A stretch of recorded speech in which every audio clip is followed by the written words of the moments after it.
Sejak menjadi museum pada 2006 lalu, kediaman Maijen TNI Purnawirawan Dr. Akagani hampir tidak banyak yang tahu, sehingga digelarlah pameran keliling yang memamerkan ribuan peninggalan pria kelahiran Sumatera Barat tersebut. Museum yang juga rumah pribadi Maijen TNI Purnawirawan Dr. Adnan Kapaugani, atau lebih dikenal dengan Dr. Akagani ini berlokasi di Jalan MP Mangkunegara, Palembang.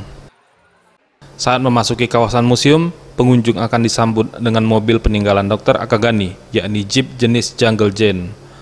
Saat memasuki, pengunjung langsung disuguhkan foto lawas sang pejuang yang wafat pada 23 Desember 1968. Di dalam museum, pengunjung bisa melihat langsung mulai dari lensa kacamata yang biasa digunakan, meja kerja, alat-alat kedokteran, bintang jasa, dan berbagai peninggalan bersejarah lainnya.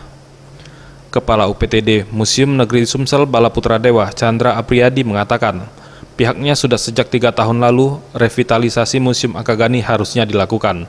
Namun karena berbagai kendala, baru tahun ini perbaikan dan bersama digelarnya pameran keliling ini menjadi momentum peresmian Museum Akagani. Terima kasih. Pameran keliling ini dilaksanakan pada tanggal 25 November sampai 1 Desember. Khusus untuk Museum Akagani ini kami sudah merintis 3 tahun yang lalu untuk pameran di sini. Namun ada kendala-kendala teknis yang belum memungkinkan. Nah, kebetulan pada tahun ini kami dibantu oleh Kementerian Pendidikan dan Kebudayaan, maka kami bisa manfaatkan anggaran seminim mungkin untuk perbaiki Museum Akagani ini. Tim Liputan Sriwijaya TV.